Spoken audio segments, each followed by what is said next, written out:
माझी तुम्हाला विनंती आहे, बारामतीमध्ये देखील काही घटना घडत आहेत। सोशल मीडियाच्या अल्पवयीनांच्याकडून होणारा वापर चिंताजनक आहे। इथं बसणारे तुम्ही प्रत्येक जण कुणाच्या तरी आजोबा आहे, कुणाचे तरी वडील आहे, कुणाचे तरी चुलते आहेत, कुणाची तरी आई आहे, कुणाची तरी काकू आहे, कुणाची आत्या आहे, आजी आहे।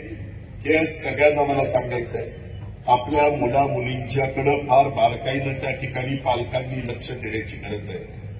त्याच्यामध्ये वेगवेगळी जी काही पावलं आपण उचललेली आहेत, शक्ती अभियानाला आमच्या महिलांनी साथ दिली पाहिजे। पालकांनो, आपल्या मुलांशी साधा संवाद ठेवायला शिका। किती काम केलं, किती पैसा कमवला, तर कुणी तो पैसा वर घेऊन जाऊ शकत नाही। काळाच्या नियतीच्या पुढं आपल्याला बोलवणं आल्यानंतर प्रत्येकाला जायचंय, पण आपली नवी पिढी त्याच्यामध्ये कुठेही चुकीच्या रस्त्याने जाता कामा नये। काल या सगळ्या गोष्टी करता करता मला पुण्याला यायला अमोल मिटकरी पण होते। मला वाटतं आम्ही 11:30 पावणे 12ला पुण्याला एअरपोर्टला उतरलो। आपल्या इथं नाईट लँडिंग नसल्यामुळे आम्हाला पुण्याला उतरावं लागलं। आता लातूर, धाराशिव, माझं बारामती, यवतमाळ या वेगवेगळ्या विमानतळावर आपण नाईट लँडिंग पण करणार आहोत, जेणेकरून रात्री अपरात्री कधी कुणालाही कुठंही जायचं यायचं म्हटलं तर अडचण येता कामा नये। त्याही कामामध्ये मी त्या ठिकाणी लक्ष घातलेलं आहे। आणि मी 1:30 वाजता, 1:45 वाजता त्या भिवंडी रोड येत होतो आणि एक मुलगा आणि मुलगी 3 वाजता ते आपलं मध्ये सुशोभीकरण केले तिथं चाललेले होते।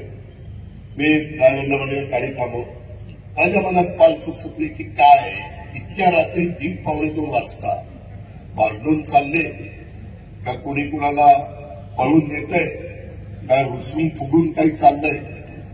म्हणून गाडी थांबवली आणि सिक्युरिटीला सांगितलं, बघा जरा त्यांना विचारा। पण ते दोघंही अतिशय नवखे होते, परंतु त्यांचं दोघांचं लग्न झालं होतं।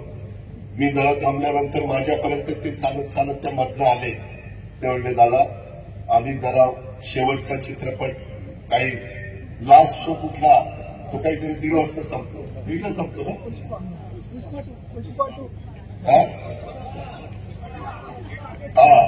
तो संपल्यावर म्हणले ते चालत चालत तुम्ही केलेलं असं पाहत चाललं।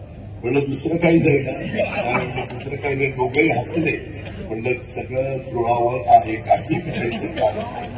पण माझी विनंती तुम्हालाही कुठं रात्री अपरात्री जाताना काही दिसलं किंवा कोण काही चुकीचं वागत असलं तर त्याला तिथल्या तिथं आपण नीटपणे समजावून सांगितलं तर या गोष्टी थांबतात। 2 महिन्यामध्ये वेगवेगळ्या प्रकारचे गुन्हे रोखण्यामध्ये देखील शक्ती अभियानाला महिलांनी साथ दिली तर त्याच्यामध्ये पोलिसांना निश्चितपणे एक यश आलेलं आहे। व्हॉट्सअपला डीपी ठेवणं, स्टेटस ठेवणं, इंस्टाग्राम असेल, फेसबुकवर रील अपलोड करणाऱ्या मुलांवर लक्ष ठेवणं, तसेच महिलांवरील अत्याचार रोखणं यासाठी अभियानाच्या माध्यमातून आपण या सगळ्या पोलीस यंत्रणेला, वरिष्ठ अधिकाऱ्यांना बरोबर घेऊन काम सुरू केलेलं आहे। मोठे गुन्हे रोखण्यात ह्याच्यातनं आपल्याला बारामती नव्हे तर सगळीकडेच त्या ठिकाणी लक्ष द्यायचं आहे। आपली मुलं कोणाच्या संगतीमध्ये आहेत, सोशल मीडियाचा ते कसा वापर करतायत याकडे देखील पालकांना कृपा करून तुम्ही त्या ठिकाणी लक्ष देणं गरजेचं आहे। शक्ती अभियानाला महिलांचा प्रतिसाद चांगला आहे, परंतु या सगळ्या गोष्टी होत असताना आपण तक्रारी करता पेट्या ठेवल्यात, बाकीच्या सगळ्या गोष्टी त्या ठिकाणी केलेल्या आहेत आणि त्याच्यामुळं त्या सगळ्या बाबतीमध्ये मीडियामध्ये देखील वेगवेगळे वार्ताहर, पत्रकार त्याच्याबद्दलच्या बातम्या देत आहेत। माझी तुम्हालाही विनंती आहे की कुठेही बारामतीकरांना कमीपणा येईल, आपल्या आईवडिलांना कमीपणा येईल, आपल्या नावाला गालबोट लागेल अशा पद्धतीची गोष्टी होऊन देऊ नका।